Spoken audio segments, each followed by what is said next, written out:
నిన్న అమరావతి పునర్నిర్మాణ సభను చూసినప్పుడు అల్లు అర్జున్ సినిమా ఆర్యాలో ఒక పాట జ్ఞాపకానికి వస్తూ ఉంది. ఆ అంటే అమరాపురం, ఆ అంటే ఆంధ్రాజనం అనే పాట జ్ఞాపకానికి వస్తూ ఉంది. ఇక్కడ ఆ అంటే అబద్ధాలు, ఆ అంటే అతిశయోక్తులు, ఆ అంటే అప్పులు, ఆ అంటే ఆడంబరాలు ఈ జ్ఞాపకానికి వస్తున్నాయి. నిన్న నరేంద్ర మోడీ గారు ఒక పెద్ద అబద్ధం చెప్పడం జరిగింది. ఏంటంటే ఆ అంటే అబద్ధం. ఏమిటి అబద్ధం? నేను 2015లో శంకుస్థాపన చేశాను. ఈ గత 10 సంవత్సరాలలో అమరావతి అభివృద్ధి కోసం నా సాయశక్తులా సహాయం చేశానని చెప్పాడు. ఇది పెద్ద జోక్, ఇది పెద్ద అబద్ధం. బొంకర పొలిగా అంటే టంగుటూరి మిరియాలు తాటికాయని తన్నాడట ఒక అబద్ధాల కోరు. ఆ విధంగా ఉన్నాయి ప్రధానమంత్రి నరేంద్ర మోడీ గారి అబద్ధాలు. నిజంగా మీరు ఆంధ్రాకు అమరావతికి అనేకం చేసి ఉంటే మళ్ళీ రెండవసారి శంకుస్థాపన చేయాల్సిన అవసరం ఏమొచ్చింది? నిజంగా మీరు అమరావతికి చేసి ఉంటే కనీసం అక్కడ 2015లో మీరు చేసిన శంకుస్థాపన పునాది రాయన్న ఉందా? మొత్తం అమరావతికి ఇంతవరకు మీరు ఇచ్చింది కేవలము 2500 కోట్లు.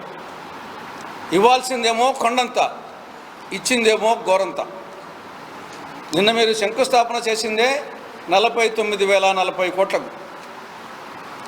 అంతకుముందు 2014-19 మధ్య 5,000 కోట్ల రూపాయలు ఖర్చు అయింది. కాబట్టి మీరిచ్చింది 2,250 కోట్లు. కానీ ఇప్పుడు శంకుస్థాపన మీరే చేసింది, గతంలో చేసింది అది 54,000 చిల్లర.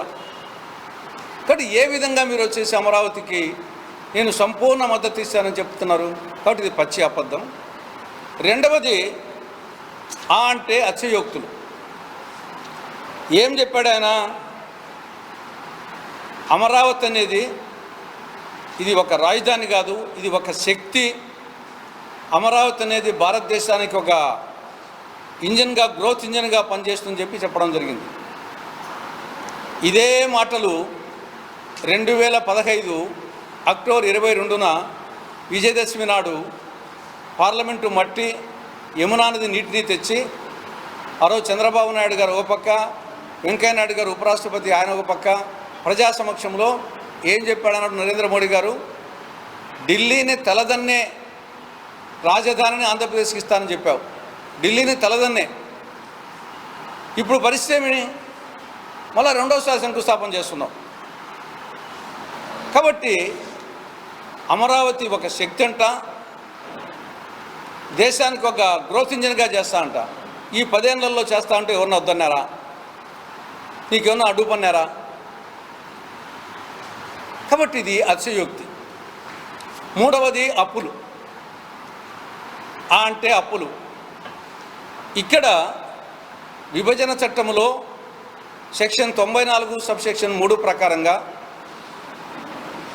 ఆంధ్రప్రదేశ్ రాజధాని అమరావతిలో రాజ్భవన్, సచివాలయం, అసెంబ్లీ, శాసనమండలి భవన్, హైకోర్టు, అదర్ ఇన్ఫ్రాస్ట్రక్చర్ ఇవన్నీ కేంద్ర ప్రభుత్వం ఇచ్చి తీరాల. షల్ ఇది చట్టంలో ఉంది. కానీ మీరిచ్చింది కేవలం 2,500 కోట్లే కాబట్టి మొత్తం రాష్ట్ర ప్రభుత్వం అప్పుల కోసం పోతూ ఉంది. ఇప్పుడు 6,750 కోట్ల అప్పు వరల్డ్ బ్యాంక్ నుండి, 6,750 కోట్ల అప్పు ఏషియన్ డెవలప్మెంట్ బ్యాంక్ నుండి, 11,000 కోట్ల అప్పు హడ్కో నుండి, 5,000 అప్పు కేఎఫ్ఐ జర్మనీ బ్యాంక్ నుండి, మొత్తము 29,500 కోట్ల రూపాయలు అప్పు తీసుకుంటుంది. కానీ చట్టం ప్రకారంగా కేంద్ర ప్రభుత్వం గ్రాంట్ ఇవ్వాలి. నువ్వు గ్రాంట్ ఇవ్వని కారణంగా రాష్ట్ర ప్రభుత్వం అప్పుకు పోతుంది. ఆ అప్పు వచ్చేసి రాష్ట్ర ప్రభుత్వం తీర్చాలి, అంటే ప్రజలు తీర్చాలి. కాబట్టి మూడవది ఆ అంటే అప్పులు. నాలుగవది ఆ అంటే ఆడంబరాలు. ఇక్కడ నువ్వు చేసేదే రెండోసారి శంకుస్థాపన. ఆల్రెడీ శంకుస్థాపన అయిపోయింది. చెయ్యాలి చెల్లి పెళ్ళి మళ్ళీ మళ్ళీ అన్నట్లు ఇది నువ్వు చేస్తూ ఉండేదే రెండో పెళ్ళి, మళ్ళీ పెళ్ళి. ఆల్రెడీ 2015 అక్టోబర్ 22న ఆల్రెడీ శంకుస్థాపన అయిపోయింది, మొదటి శంకుస్థాపన. ఇప్పుడు నువ్వు చేస్తూ ఉండేది మళ్ళా దానికే రెండోసారి శంకుస్థాపన. కాబట్టి ఇది మళ్ళీ పెళ్ళి. దీనికి ఇంత ఆర్భాటము, ఇంత ఆడంబరము అవసరమా? 6,000 మంది పోలీసులు, 4,500 బస్సులు, కొన్ని వేల కార్లు, డాక్రా మహిళలు, ఉపాధి కూలీలు, విద్యార్థులు, ఎండాకాలం. ఒకతను వెలుగు సీసీ వచ్చేసి నాగరాజన్ అతను చనిపోవడం జరిగింది. ఈ అమరావతికి వచ్చి తిరిగి వెళ్ళిపోతూ బస్ యాక్సిడెంట్లో చనిపోయినాడు. వడదెబ్బ, మజ్జిగ, భోజనాలు, నీళ్లు, ఇంత ఆడంబరం, ఇంత అట్టహాసం అవసరమా? మళ్ళీ పెళ్ళికి, రెండో పెళ్ళికి ఇంత అవసరమా? తర్వాత ఒకరికొరు పొగుడుకోవడం, ప్రధానమంత్రిని ముఖ్యమంత్రి, ముఖ్యమంత్రి ప్రధానమంత్రిని పొగుడుకోవడం. పవన్ కళ్యాణ్ గారి మాటలు అంటే కాంగ్రెస్ను ఉద్దేశించి పవన్ కళ్యాణ్ గారు చెప్పిన మాటలు ఆయన అవివేకానికి, ఆయన అజ్ఞానానికి నిదర్శనం. 1948 అప్పటికి బీజేపీ పుట్టలే, జనసేన పుట్టలే, పవన్ కళ్యాణే పుట్టలే. అప్పుడే జవహర్లాల్ నెహ్రూ గారి ప్రధానమంత్రిగా కాంగ్రెస్ నేతృత్వంలోని భారత ప్రభుత్వం పాకిస్తాన్తో యుద్ధం చేసి గెలిచింది.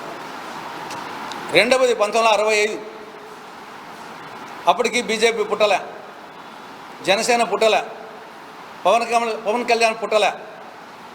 అప్పుడే లాల్ బహదూర్ శాస్త్రి గారు ప్రధానమంత్రిగా కాంగ్రెస్ నేతృత్వంలోని భారత ప్రభుత్వం పాకిస్తాన్తో యుద్ధం చేసి గెలిచింది. మళ్ళా 1971 బీజేపీ పుట్టలే, జనసేన పుట్టలే. పవన్ కళ్యాణ్ 3 నెలల పసిబాలుడు, బెడ్ మీద ఉన్నాడు, 3 నెలల పసిబాలుడు, పాలు తాగుతా. అప్పుడే ఇందిరాగాంధీ గారు ప్రధానమంత్రిగా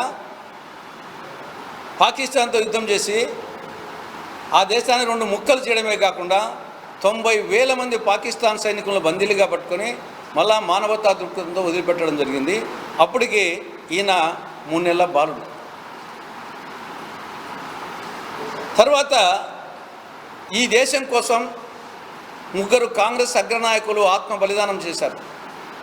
1948లో మహాత్మా గాంధీ, 1984లో ఇందిరాగాంధీ, 1991లో రాజీవ్ గాంధీ. ఈ దేశం కోసం సమైక్యత, సమగ్రత, సార్వభౌమత్వం కోసం ఆత్మ బలిదానం చేసినటువంటి వాళ్ళు. ఇది కాంగ్రెస్ చరిత్ర. అటువంటి కాంగ్రెస్ పార్టీకి పవన్ కళ్యాణ్ దగ్గర దేశభక్తి గురించి నేర్చుకోవాల్సిన దుస్థితిలో ఉన్నామా మేము? నిజంగా నీకు దేశభక్తి ఉంటే నువ్వు అడగాల్సింది నరేంద్ర మోడీని, ఏమని? అఖిలపక్ష సమావేశం జరిగితే నువ్వు ఎందుకు హాజరు కాలేదు అని అడుగు, నీకు దమ్ముంటే. అఖిలపక్ష సమావేశము ప్రధానమంత్రి హోదాలో ఎందుకు హాజరు కాలేదు పహల్గామ్ మీద జరిగితే అని దాని గురించి అడుగు. నువ్వు మరుసటి రోజు బీహార్కు పోయి రాజకీయ ప్రసంగం ఎందుకు చేశావని చెప్పేసి మీ అగ్రనాయకుని, ఆరాధ్య నాయకుని మోడీని అడుగు, నీకు దమ్ముంటే. మూడవది 10 రోజులైంది, 11 రోజులైంది. మన 22న ఏప్రిల్ జరిగింది దాడి, ఈరోజు వచ్చేసి 3వ తారీఖున, 11 రోజులైంది. నువ్వు ఒక్క ఉగ్రవాదిని ఇంతవరకు పట్టుకోలే. మాటలు కోటలు దాటుతున్నాయి, తెడ్డు గడప దాటడం లేదంటారు. 11 రోజులైంది, 5 మంది ఉగ్రవాదుల్లో ఒక్క ఉగ్రవాదిని ఇంతవరకు పట్టుకోలేదు. కానీ పెద్ద పెద్ద మాటలు ఏదో మొత్తం అయిపోయినట్టు, పాకిస్తాన్ మీద దాడి చేసినట్టు, గెలిచినట్టు. నువ్వు 5 మంది ఉగ్రవాదులు పట్టుకునేదానికి దిక్కు లేదు నీకు. వచ్చేసి మీ అగ్రనాయకుని అడుగు, ఎందుకు పట్టుకోలేకపోయారో. నీకు దమ్ముంటే 2 పాచిపోయిన లడ్డు ఇచ్చినావు, ప్రత్యేక హోదా ఇవ్వకుండా అని చెప్పి అడిగినావే, ఆ రోజు అన్నావే. ఆ మాటను మళ్ళీ రిపీట్ చేయి. నరేంద్ర మోడీ గారి సభలో, సార్ మీరు 2 పాచిపోయిన లడ్డు ఇచ్చారు ఆంధ్రప్రదేశ్కు, ఇదే మంచి పద్ధత అని అడుగు దమ్ముంటే. కాబట్టి ఈయన దగ్గర కాంగ్రెస్ వాళ్ళు దేశభక్తి గురించి, జాతీయ భావం గురించి ఈయన దగ్గర నేర్చుకోవాలి మేము. దాన్ని బట్టి అర్థమవుతుంది. నువ్వు చిన్నపిల్లనివి, నువ్వు అతిగా ఊహించుకోవాకు. నీ పరిస్థితి ఇది. చాక్లెట్ తినే నీ యొక్క భావజాలం కానీ ఇవన్నీ ఆ పరిస్థితి నువ్వు అతిగా ఊహించుకోవని చెప్పినట్టు.